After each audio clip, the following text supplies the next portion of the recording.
L'invitation de Noël n'est jamais arrivée. Pas d'appel. Pas de message. Juste le silence. Rien. Un silence froid, glacial, de celui qui vous fait siffler les oreilles. Je regardais sans cesse mon téléphone, même si je savais qu'il n'y aurait rien. Mes doigts frôlaient l'écran, mon pouce hésitant au-dessus de l'icône des messages, mais rien de nouveau. Aucun texto de maman pour parler du dîner. Aucune photo marrante de papa avec leur dernière décoration. Aucune demande de dernière minute de Brianna pour l'aider à emballer ses cadeaux. Juste le vide. Et ça faisait mal. Comme si j'avais été effacée. Mais le 23 décembre, j'ai reçu quelque chose. Ce n'était pas une carte. Ce n'était pas un cadeau. C'était une enveloppe Chronopost. Le genre officiel. Rigide, épaisse. L'adresse de mes parents figurait sur l'expéditeur. Mon cœur a eu un petit sursaut, une étincelle d'espoir. Peut-être une invitation tardive. Peut-être voulait-il juste me surprendre. J'ai déchiré l'enveloppe, mes doigts tremblaient un peu. À l'intérieur, une seule feuille de papier. Pas une lettre. Pas un mot. Juste une facture. Un document bien formel. Mes yeux se sont posés sur le haut. 25 000 €. La somme m'a frappé en plein visage. Puis j'ai lu la description, la voiture que j'avais aidé ma petite sœur à tester l'été dernier. Ma respiration s'est coupée. 25 000 €. Comme ça. Sans explication. Pas de chère Madeleine. Pas de désolé. Juste une exigence. Une facture. C'est là que j'ai compris. Vraiment compris. Je ne faisais plus partie de la famille. J'étais juste un chiffre. Un compte bancaire. Je m'appelle Madeleine Tailleur, j'ai 31 ans, je viens de Dijon, en Bourgogne. Et voici comment ma famille a essayé de m'effacer. Et comment j'ai fait en sorte, tout en silence, qu'ils se souviennent de moi chaque Noël, après ça. Mais avant de vous raconter ce que j'ai fait. Laissez un commentaire si, vous aussi, votre famille vous a déjà traité comme un distributeur automatique. Et abonnez-vous si vous savez ce qu'est la force silencieuse. Je suis Madeleine Tailleur, 31 ans. J'ai monté mon entreprise toute seule. Je suis consultante en communication. J'ai commencé à zéro, juste moi et mon ordinateur portable. Ça n'a pas été facile. Des nuits blanches. Des nouilles instantanées. Mais j'ai réussi. J'ai bâti quelque chose de solide. Toute seule. J'ai dû apprendre très tôt, si je voulais quelque chose, je devais me débrouiller. Il n'y avait personne sur qui compter. On vivait dans une belle maison à Dijon. Une maison parfaite en apparence, avec une famille parfaite. À l'extérieur. Mes parents, Chantal et Denis, tenaient énormément à ce que les autres pensent. À l'image. Parfois plus qu'au sentiment. Parfois plus qu'à la vérité. Sur les cartes de vœux, pendant les fêtes, aux kermesses de l'école, notre photo de famille était impeccable. On avait l'air heureux. On avait l'air unis. La réalité était différente. Ma petite sœur s'appelle Brianna. Elle a 24 ans aujourd'hui. C'était l'enfant modèle. L'étoile de la famille. Tout ce qu'elle faisait était parfait à leurs yeux. Même quand ce ne l'était pas. Même quand elle faisait des erreurs, elle avait toujours raison. Elle était théâtrale, souvent. Et mes parents la défendaient quoi qu'il arrive. Peu importe combien de fois elle faisait des caprices. Peu importe à quel point elle était en tort. Oh, c'est juste Brianna qui est un peu sensible, disait ma mère. Ou bien, Brianna a juste besoin de plus de soutien, Madeleine. Moi, je n'avais pas droit à ça. J'étais censée être forte. Je l'ai vue toute ma vie. J'avais 5 ans. Brianna en avait 3. Elle a renversé ma tour de bloc. J'avais tout construit avec soin. Tout s'est effondré. J'ai pleuré. Ma mère a couru vers Brianna. Ça va, ma chérie? Est-ce que Madeleine t'a fait peur? Mais pas un mot pour moi. Pas, ta tour est cassée, ma puce. Tu vas bien? C'était toujours comme ça. Les anniversaires, les fêtes. Brianna avait la plus grosse part de gâteau. Le jouet le plus cher. La consolation immédiate. Moi, on m'apprenait à partager. À comprendre. À faire preuve de maturité. Et moi? J'étais celle qui devait donner. Toujours. Madeleine, tu es tellement responsable. Tu rends service. Ça voulait dire. Madeleine, tu paies. Ou Madeleine, tu répares. J'aidais Brianna avec ses devoirs. Je l'emmenais à l'entraînement de foot. J'écoutais ses chagrins d'amour. J'étais son soutien intégré. Parfois son punching ball émotionnel. Quand Brianna est partie faire ses études, j'ai payé une bonne partie de ses frais d'inscription. Pas tout, mais une somme importante. Mes parents disaient qu'ils étaient à sec. Que ça aiderait Brianna à bien commencer. Madeleine, ton entreprise marche si bien. Je voulais qu'elle ait un bon départ. Je voulais aider ma sœur. C'était ma famille. Alors, je l'ai fait. Et quand elle a été diplômée, je l'ai aidée à trouver un job. J'ai utilisé mes contacts. Je lui ai décroché des entretiens. C'était facile pour moi. Je voulais juste être une bonne grande sœur. Je croyais que ça prouvait que je tenais à eux. Que je faisais partie de la famille. Et puis, l'été dernier, sa vieille voiture est tombée en panne. Un tas de ferraille. Brianna m'a appelé en pleurant. Je ne peux plus aller au travail. Ma vie est fichue. Mes parents disaient que leur crédit était à bloc. Trop de factures. Trop de virées shopping pour Brianna, je soupçonnais. Ils m'ont regardé avec des yeux remplis d'attente. Brianna a besoin d'une voiture, Madeleine. Pour son boulot. Pour tout. Alors je l'ai fait. J'ai co-signé un prêt pour une voiture neuve. 25 000 €. Une grosse somme. Mais ils m'ont promis. Madeleine, on te rembourse dans quelques semaines. Juste le temps de réorganiser nos finances. Ça paraissait raisonnable. Je leur ai fait confiance. C'était ma famille. Les semaines sont devenues des mois. Pas un mot. Pas un merci. Pas un désolé de ne pas encore avoir remboursé, mais on va le faire. Rien. Chaque mois, le remboursement du prêt partait de mon compte. Un rappel tous les 30 jours que c'était sur moi. Et eux, le silence. Mais je continuais à être là. Parce que c'est ce que je faisais. J'étais celle sur qui on pouvait compter. Celle qui répondait toujours présente. La fiable. Noël dernier, c'est moi qui ai préparé le repas pour tout le monde. Ma mère parlait toujours de sa dinde légendaire. Mais en réalité, c'est moi qui l'ai cuisinée. La dinde. La purée. Le gratin de haricots verts. J'ai passé des heures en cuisine. J'avais aussi acheté des cadeaux pour chacun. Des cadeaux choisis avec soin. Même si financièrement, c'était compliqué à cause des mensualités de la voiture. Et moi, qu'est-ce que j'ai eu? Ma mère, Chantal, m'a regardé de haut en bas. Mon jean confortable. Mon pull bien chaud. Madeleine, a-t-elle dit un peu trop fort. Pourquoi tu ne portes pas de talons? C'est Noël. On reçoit du monde. Voilà. Après des heures à cuisiner. Après avoir acheté les cadeaux. Une remarque sur mes chaussures. C'était toujours comme ça. Toujours un détail pour me rabaisser. Cette année-là, j'ai décidé de poser des limites. Et ça a été difficile. Mon activité tournait au ralenti. L'argent était plus serré. Et surtout, j'étais fatiguée. Fatiguée d'être celle qui répare. Fatiguée d'être la banque. Alors je leur ai dit que je ne pouvais pas organiser le dîner de Noël cette année. Maman, je ne peux pas. Mon emploi du temps est ingérable et j'ai besoin de souffler. Je l'ai dit calmement. Doucement. Je pensais qu'ils comprendraient. J'ai aussi dit que je ne pouvais plus donner d'argent. Pas en ce moment. Je suis un peu juste, maman, avec le travail et tout le reste. Je n'ai pas parlé des mensualités de la voiture. Je pensais qu'ils le savaient. Ils devaient le savoir. C'est là que le silence glacial a commencé.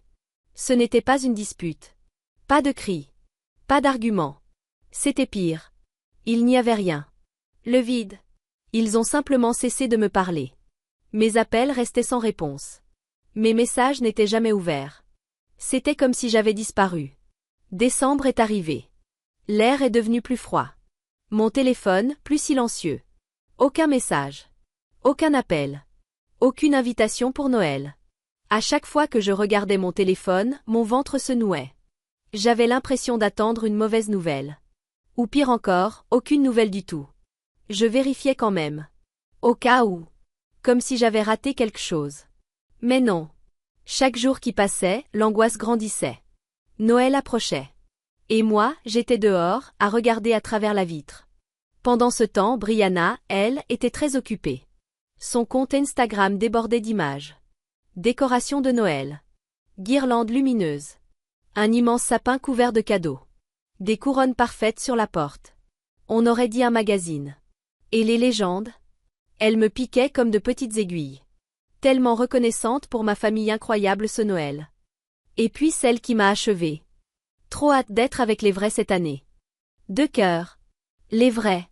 Ça voulait dire moi. Je n'étais pas assez vraie pour eux. Je ne faisais pas partie des leurs. Puis est arrivé le 23 décembre. La veille du réveillon. L'enveloppe Chronopost est apparue devant ma porte. Officiel. Importante. Je l'ai ramassée. Mes mains tremblaient légèrement. Peut-être des excuses. Peut-être une invitation de dernière minute. Un geste de paix. Je l'ai ouverte à la hâte, les doigts maladroits. J'espérais tellement. À l'intérieur, une seule feuille. Pas une lettre écrite à la main. Même pas un petit mot tapé à l'ordinateur. Juste une facture formelle. Paiement urgent exigé. Elle venait de mes parents. Leur nom en haut. Le mien en bas. Sous-titulaire du compte. Mes yeux ont cherché le total. 25 000 euros. Le chiffre m'a frappé comme un coup physique. Puis j'ai lu la description. Solde restant du Honda Civic 2023 de Brianna. Ma respiration s'est bloquée. 25 000 euros. Comme ça. Pas de chère Madeleine. Pas de désolé de te déranger. Aucun contexte. Juste une exigence. Une facture. Ma propre famille me demandait de payer la totalité de la voiture. 25 000 euros. Il était écrit noir sur blanc. Avant la fin de l'année. Il précisait aussi que Brianna prenait désormais la responsabilité. Qu'est-ce que ça voulait dire? Qu'elle prenait la responsabilité en me faisant payer? Et puis le pire. La partie qui ressemblait à un mensonge délibéré. Ils affirmaient que j'avais promis de lui offrir la voiture. Conformément à votre accord verbal de faire don du véhicule à Brianna. C'était faux. Je n'ai jamais dit ça. J'avais demandé un remboursement. Clairement. Et le dernier coup de couteau. Il me qualifiait de perturbatrice et peu fiable. Peu fiable. Moi. Celle qui était toujours là.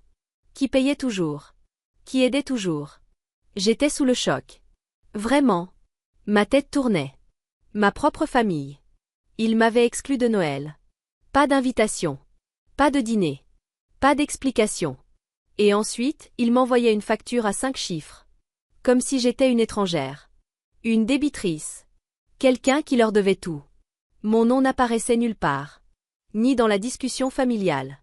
Ni dans le groupe d'organisation de Noël. Nulle part. Je me sentais comme un fantôme. J'ai appris certaines choses par d'autres. Mon cousin Marc m'a appelé ce soir-là. Alors, tu viens au dîner familial le 24? Son ton était détendu. Mon estomac s'est noué. J'ai essayé de rester calme. Quel dîner, Marc? Il a marmonné quelque chose à propos de Brianna, qui organisait un grand repas. Tout le monde était invité. Sauf moi. Je n'étais pas conviée. J'ai raccroché. Vide. Mon cœur se brisait. Se fissurait en milliers de morceaux coupants. C'était la veille de Noël. Dans l'immeuble, des odeurs de sapin et de cannelle s'échappaient des autres appartements. J'ai fermé ma porte. Je leur avais tout donné. Mon temps. Mon argent. Ma loyauté. Mon aide. Ma présence. Et eux? Qu'est-ce qu'ils m'ont donné? Rien. Juste une facture. Froide. Dure. Et le silence. Un silence qui criait. Tu n'es pas désiré. Pendant 2 jours, j'ai sombré. J'avais l'impression de tomber dans un trou sombre, sans fond. La veille de Noël. Le jour de Noël. Je les ai passés seuls. Mon appartement me semblait immense. Vide. Le silence y était assourdissant. Chaque photo joyeuse de Noël que je voyais en ligne. Chaque chant festif à la radio. Tout me frappait comme un coup volontaire. Je n'arrivais pas à manger. Je n'arrivais pas à dormir. Mon esprit tournait à toute vitesse. Chaque moment de ma vie avec eux repassait en boucle.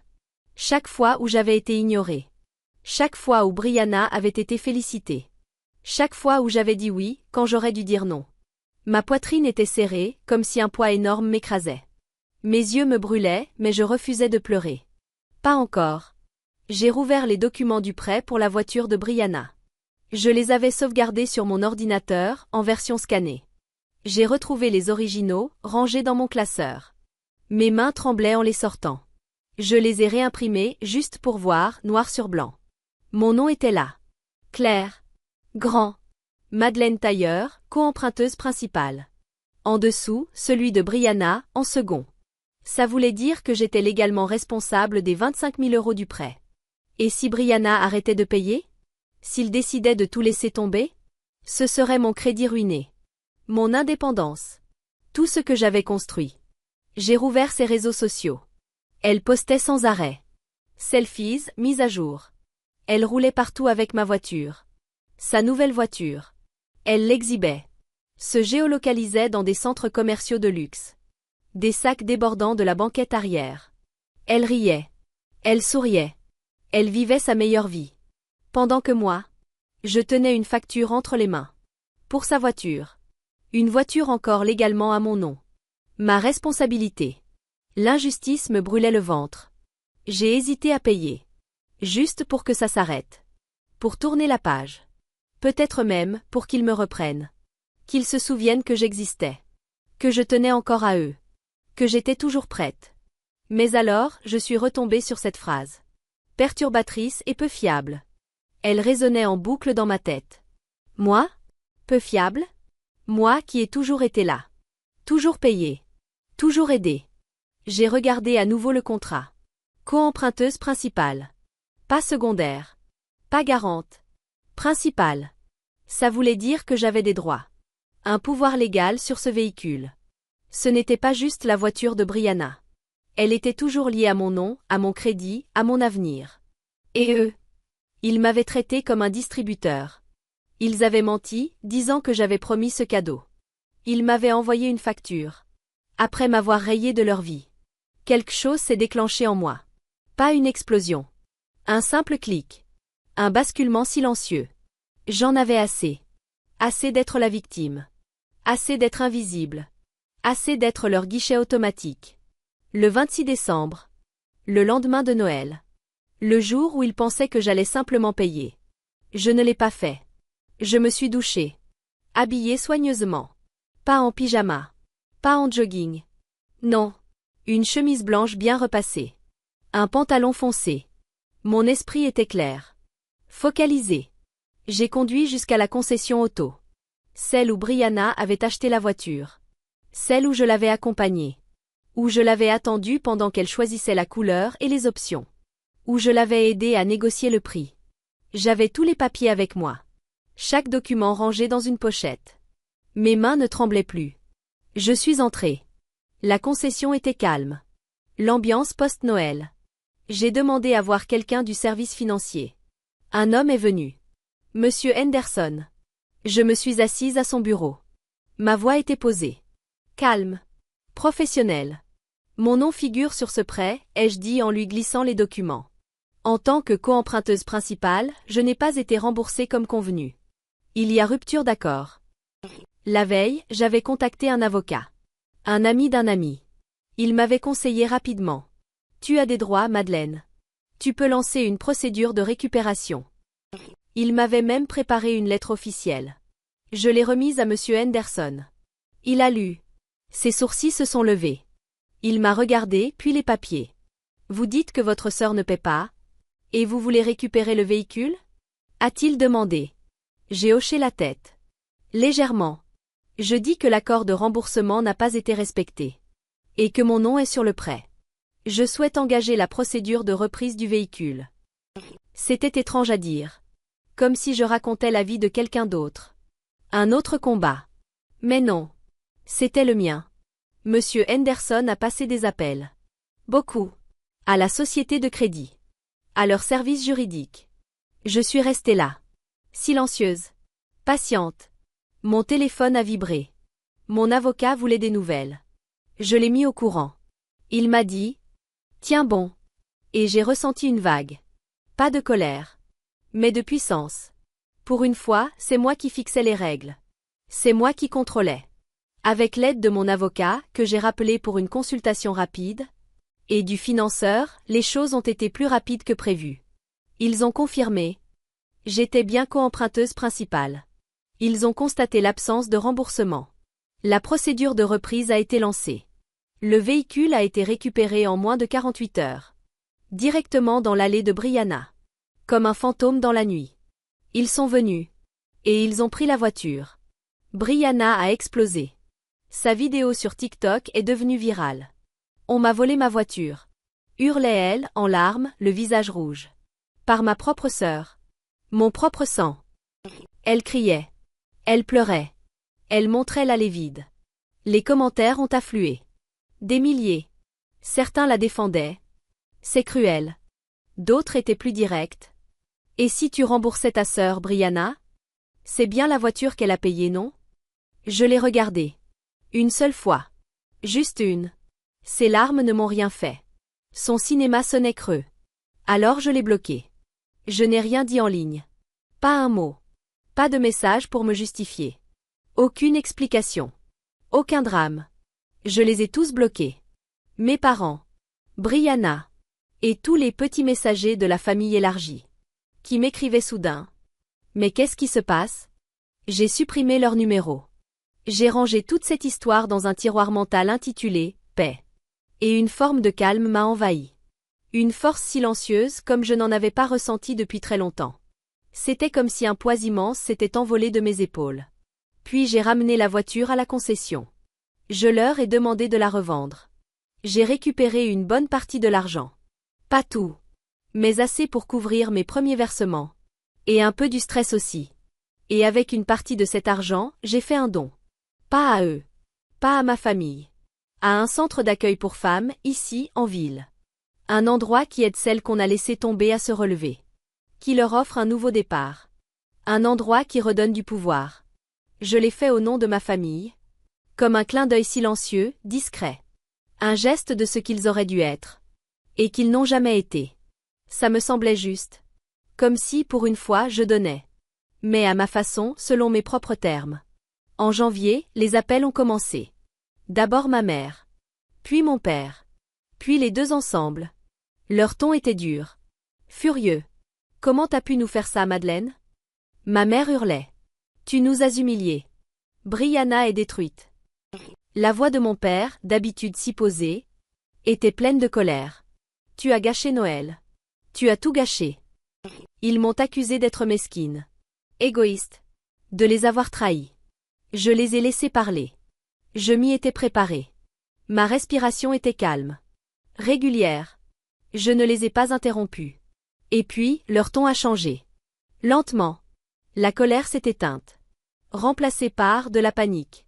Brianna a besoin de sa voiture pour travailler. A supplié ma mère. Sa voix était faible. Mon père a ajouté. S'il te plaît, Madeleine. On peut en parler?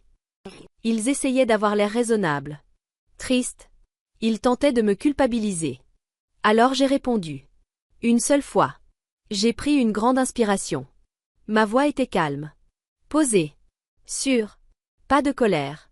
Pas d'amertume. Juste des mots clairs. Des mots que j'avais répétés dans ma tête.